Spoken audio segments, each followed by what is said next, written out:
Hello dear student, आप सभी का बहुत बहुत स्वागत है हमारे यूट्यूब चैनल में। तो डियर स्टूडेंट, आज हम पढ़ाने वाले हैं क्लास 8 का जो है हिस्ट्री है, यानी इतिहास है। उसका जो है अध्याय 7 यानी अध्याय 7 हम पढ़ाएंगे।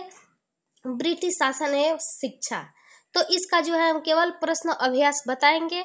अभी तक आपने 1 से लेकर 6 तक जो है अध्याय नहीं पढ़े या नहीं देखे हैं तो हमारे चैनल के प्लेलिस्ट में जाइएगा, वहां से आपको आसानी से मिल जाएगा और आप पढ़ सकते हैं। तो वीडियो अच्छा लगेगा तो हमारे चैनल को सब्सक्राइब जरूर कर दीजिएगा और वीडियो को शेयर करना ना भूलिएगा। तो चलिए वीडियो को स्टार्ट करते हैं। तो देखिए, एक आपको जो है ध्यान देने की बात है, यदि आपसे यदि आपसे इस चैप्टर का जो प्रश्न अभ्यास नहीं बनता है तभी इस वीडियो को आप सहारा ले सकते हैं, वरना आप अपने मन से ही बनाने का प्रश्न अभ्यास बनाने का प्रयास कीजिएगा। तो ये रहा अभ्यास। आइए फिर से याद करें। पहला में दिया सही विकल्प को चुनिए। पहला का जो पहला है, विलियम जोन्स भारतीय इतिहास, दर्शन और कानून का अध्ययन के क्यों जरूरी मानते थे। तो इसका जो है हो जाएगा ग नंबर सही, अपने भारत प्रेम के कारण। इसका जो है यही आंसर होगा। तो आप लोग ग पे टिक लगा लीजिएगा, बाकी जो 3 ठो गलत है। तो चलिए दूसरा कह रहा है, आधुनिक शिक्षा की भाषा किसको बनाया गया। आधुनिक शिक्षा का भाषा किसको बनाया गया। तो इसका जो होगा ग नंबर सही, यानी अंग्रेजी को। 3 नंबर का रहा है, एशियाटिक सोसाइटी ऑफ बंगला, ठीक है, बंगाल, ठीक है, यहाँ पे बंगाल लिखा है। बंगाल की स्थापना किसने किया। तो इसका जो है तीसरा का सही आंसर हो जाएगा विलियम जोन्स, ठीक है, यहाँ पे घ नंबर विलियम जोन्स। चौथा कह रहा है, औपनिवेशिक शिक्षा ने भारतीयों के मस्तिष्क में हीनता का बोध पैदा कर दिया। गांधी जी ऐसा क्यों मानते थे। तो इसका जो है हो जाएगा कौन नंबर सही, भारतीयों द्वारा पश्चिमी सभ्यता को श्रेष्ठ मानने के कारण, ठीक है।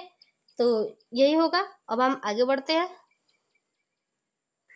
तो देखिए यहाँ पे कह रहा है, दूसरा में निम्नलिखित के जोड़े बनाए। आपको जोड़ा बनाना है या मिलान कह सकते हैं।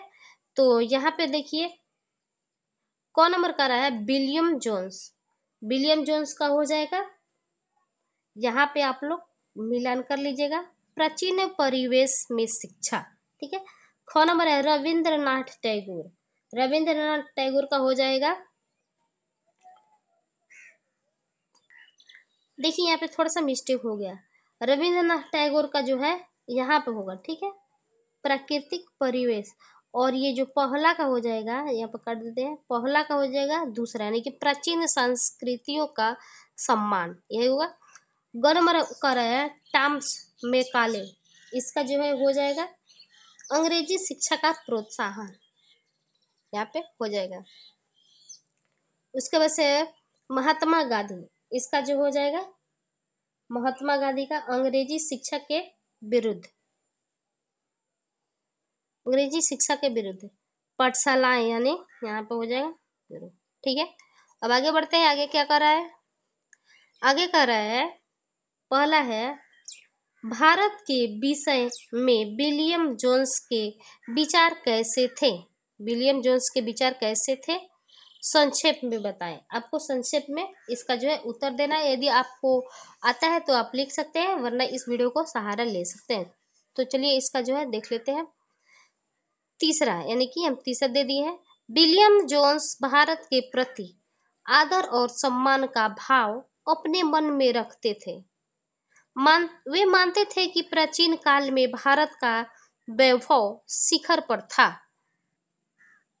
वे मानते थे कि अगर भारत की श्रेष्ठता को जानना है तो उस समय लिखे जाने वाले महान भारतीय ग्रंथों जैसे वेद, उपनिषद और धर्म सूत्र को पढ़ना अनिवार्य है, आवश्यक है, पढ़ना चाहिए। उनका मानना था कि अगर भारत में एक बेहतर अंग्रेजी शासन कायम करना है तो इन भारतीय ग्रंथों को पढ़ना और समझना आवश्यक है, ठीक है। तो आप संक्षेप में इतना लिख सकते हैं।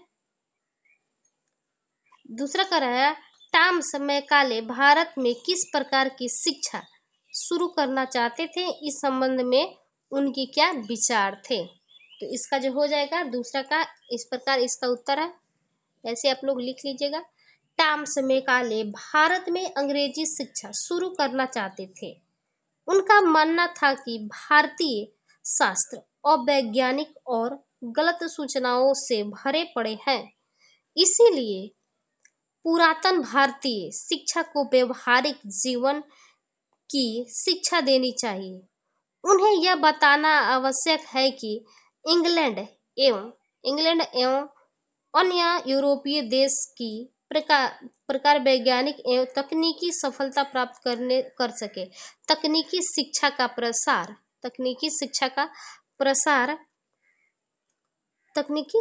प्रसार भारत में भी जरूरी है, जो अंग्रेजी शिक्षा के माध्यम से ही मिल सकती है। तीसरा कह रहा है भारत में अंग्रेजी शिक्षा का उद्देश्य क्या था। उसका जो है स्वरूप कैसा था आपको लिखना है। तो चलिए देखते हैं। तो इसका उत्तर हो जाएगा 1813 तक भारत में अंग्रेजी शासन का क्षेत्र काफी फैल चुका था। इस बड़े क्षेत्र पर शासन संचालन के लिए कर्मचारियों की एक बड़ी संख्या की आवश्यकता थी। इतने लोग इंग्लैंड से नहीं आ सकते थे। सरकार को भारत में ही कर्मचारियों को तैयार करना था, अतः शासन के लायक काम के लिए उन्हें शिक्षित करना आवश्यक था। यह जो भारत में अभी तक प्रचलित शिक्षा से पूरा नहीं हो सकता था।